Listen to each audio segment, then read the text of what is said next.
तिलक कर दीजिएगा। गुरु जी ने कहा पूरी सामग्री ले लीजिए।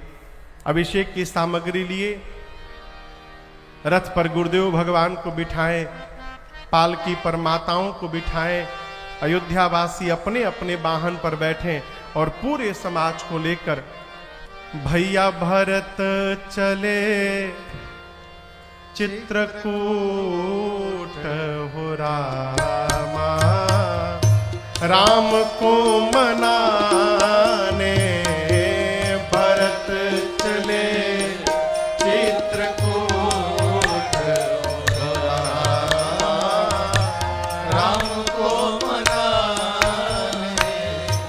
राम को मनाने सिया लखन को मनाने, राम को मनाने सिया लखन को मनाने, भैया भरत चले चित्रकूट हो रामा, राम को मनाने भरत चले चित्रकूट हो रामा, राम को मनाने, बनसिया राम समुझि मन माही, बनसिया राम समुझि मन माही, सानुज भरत पया देहि जाहि, सानुज भरत पया देहि जाहि, संग साधक सेध सयाने हो रामा, राम को मनाने साधक सेध सयाने हो राम, राम को मनाने भरत चले चित्रकूट हो राम, राम को मनाने सिया राम को मनाने सिया राम को मनाने, पूरे समाज को लेकर भरत भैया चले। तमसा के तट पर वास हुआ, गोमती नदी के तट पर वास हुआ, सई नदी के तट पर वास हुआ, चौथे दिन श्रृंगवेरपुर गंगा नदी के तट पर वास हुआ। उसके अगले दिन भगवान भरत भैया पूरे समाज के साथ तीर्थराज प्रयाग में पहुंचे, श्री भरद्वाज जी के आश्रम में। आगे के प्रसंग को, भरत भैया के चरित्र को हम आपको संक्षेप में स्मरण कराएंगे, क्योंकि कल कथा का विश्राम सत्र है, पूरा प्रसंग बाकी है। एक दिन इलेक्शन भगवान लेकर गए कथा का, परसों यहाँ भी इलेक्शन है ना, यहाँ पर हाँ। अब परसों हमारे बंगाल में भी इलेक्शन है, हमारी घरे, तो वोट देना बहुत जरूरी है।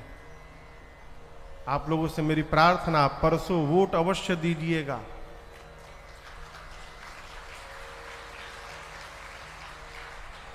कई लोग सोचते हैं क्या हो जाएगा हम न देंगे तो, हम एक ठहर ना देंगे तो क्या होगा, कुछ बिगड़ेगा? एक कथा आपको सुनाऊं। एक गांव में अकाल पड़ा था सरकार, बरसों से अकाल पड़ा था, लोग त्रस्त हो गए थे। एक महापुरुष आए, महात्मा जी। उस गांव में एक भगवान शंकर का मंदिर था। महात्मा जी ध्यान में बैठे, बोले भगवान शिव रुष्ट हैं, इनका अभिषेक करना होगा।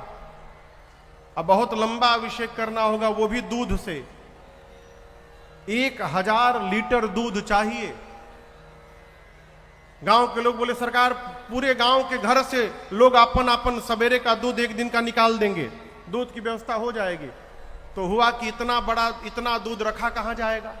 तो एक गांव में पानी का टंकी था 1000 लीटर का।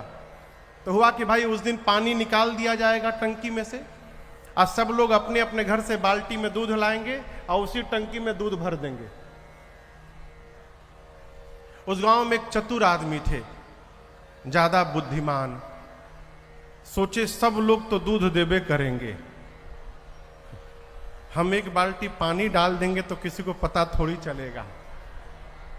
तो वो सरकार अपने घर से एक बाल्टी पानी लेके ढक्कन लगा के और टंकी का ढक्कन खोले और डाल के फिर ढक्कन बंद करके चले गए। सब लोग अपने अपने घर से बाल्टी में से ला के डाले। जब अभिषेक का दिन आया, सवेरे महात्मा जी टंकी पे चढ़े और जब उसका ढक्कन निकाले तो पूरा टंकी पानी से भरा हुआ था,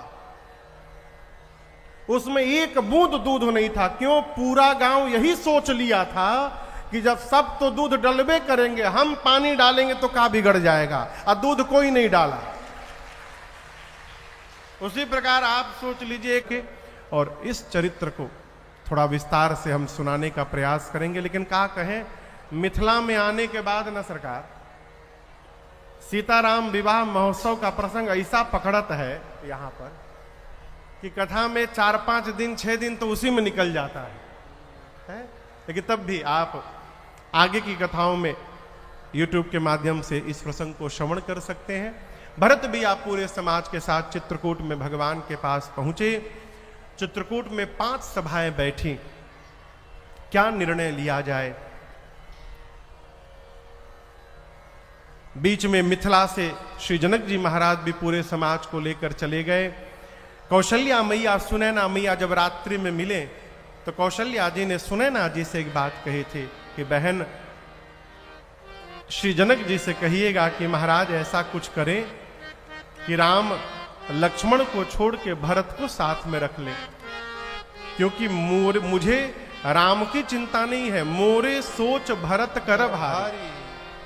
यदि भरत राम के साथ नहीं रहेंगे तो प्राण का त्याग कर देंगे। सुनैना जी ने कहा था, कौशल्या जी चिंता न करिए, ये जो भी घटनाएं घटी हैं श्री याज्ञवल्क्य ऋषि ने हम लोगों को पहले ही बता दिया था। राम बन जाएंगे, निशाचरों का अंत करेंगे, अयोध्या वापस जाएंगे और फिर राम ही अयोध्या के राजा बनेंगे, इसमें कोई संशय नहीं है। प्रातःकाल राम जी ने गुरु जी से कहा, गुरुदेव निर्णय लीजिए। गुरु जी ने जनक जी से कहा, जनक जी भरत जी से कहे, भरत जी जनक जी से कहे। सब एक दूसरे के सिर पे टाल रहे हैं। गुरुदेव भगवान ने राम जी से कहा, राम आप निर्णय लीजिए। राम जी बोले, गुरुदेव आपके चरणों की सौगंध लेता हूं, आप और श्री जनक जी जो आज्ञा देंगे राम उसी का पालन करेगा। गुरु जी कैसे कह दे भरत जी से, समस्या भरत जी है। कोई भरत जी से कहना नहीं चाहता है कि भरत जी आप वापस चले जाइए। जब कोई निर्णय नहीं लिया तो भरत जी स्वयं खड़े हुए और प्रणाम करके बोले, भैया मैं बताऊं मैं क्या चाहता हूं। राम जी बोले, कहिए। भरत भैया बोले, आर बिहारी। भरत जी बोले, मैं सबसे पहले आपके श्री चरणों में सहज स्नेह चाहता हूं। स्नेह समझ में आता है? स्नेह माने प्रेम। जोर से कहिए, प्रेम। असहज प्रेम माने? प्रश्न है ना। प्रेम यदि प्रेम है तो सहज प्रेम क्यों कहा भरत जी ने? देखिए, एक प्रेम वो है संसार में जो हम बताए बिना नहीं रह पाते हैं। जीव सरकार कही देता है कि भाई साहब आप समझ नहीं पा रहे हैं कि हम आपको कितना प्रेम करते हैं, कहता है ना। लेकिन याद रखिएगा, जहां प्रेम होता है वहां बताना नहीं पड़ता है, वहां स्वयं पता चलता है। और जहां बताया जा रहा है वहां तो भगवान मालिक है। भरत जी ने श्री रामचरितमानस में श्री भरद्वाज मुनि ने भी राम जी से सहज प्रेम मांगा। अब प्रभु कृपा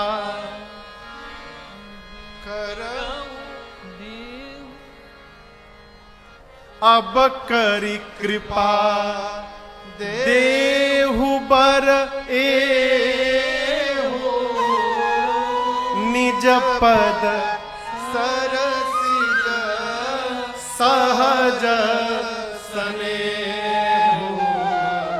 वही सहज स्नेह भरत जी मांग रहे हैं। ये सहज स्नेह क्या है? अच्छा मदन जी, मदन जी आपसे एक प्रश्न पूछें, उत्तर देंगे? सवेरे से आपने क्या किया आज तक, उठने के बाद से लेकर? हाँ, थोड़ा जोर से बोलिए, बोलिए बोलिए, क्या बोल रहे हो? लगे आके बोलिए। आइए आइए आइए, घबराइए मत, फंसाएंगे नहीं आपको। इधर आइए, आइए आइए, पास में आइए। अरे वो फान जाइए ना, फान जाइए रसरी, रसरी फान जाइए। हाँ लगे आइए। हाँ, क्या किए सुबह से?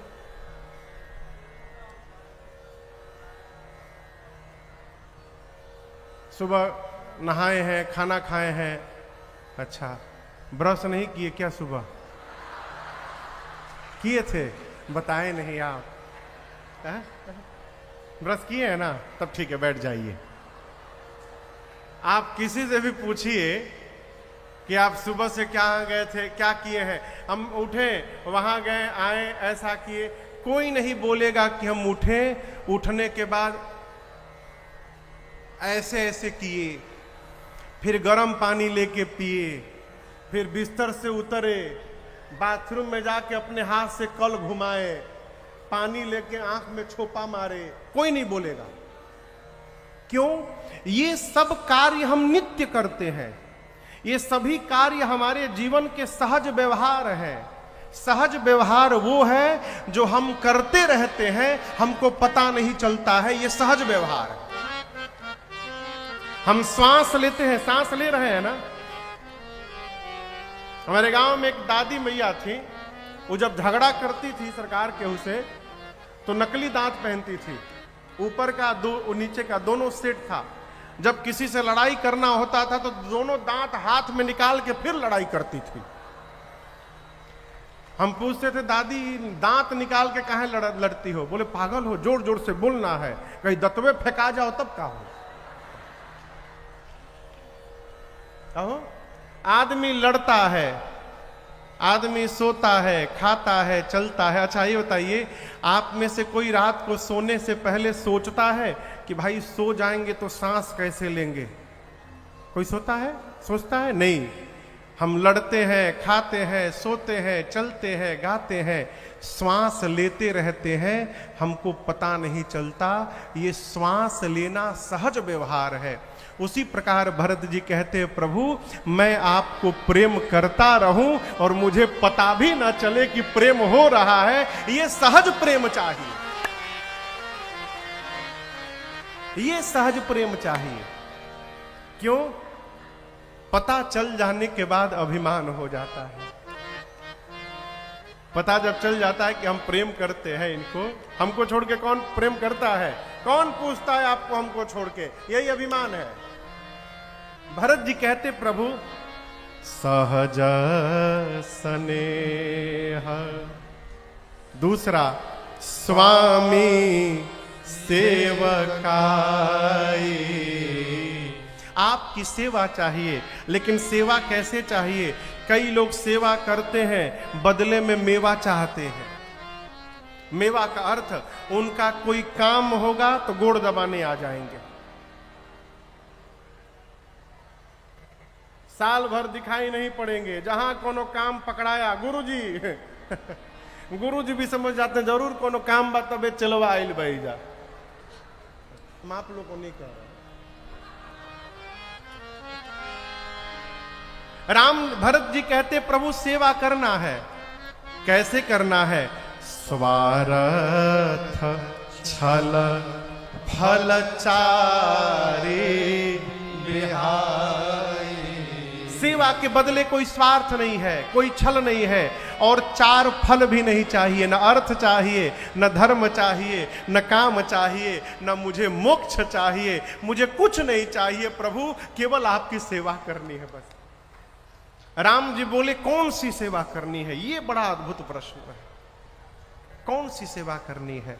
देखिए, अपने से श्रेष्ठ के पांव को दबा देना ये सेवा नहीं है।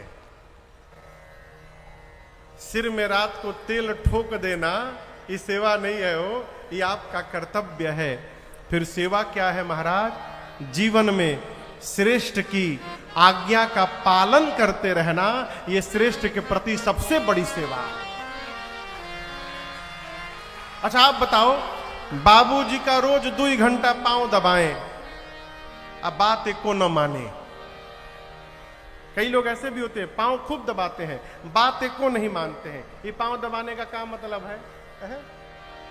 भरत जी से राम जी ने पूछा कौन सी सेवा करनी है? अरे भरत जी बोले, प्रभु आज्ञा सम, आज्ञा मने आज्ञा सम, नसु साहिब सेवा,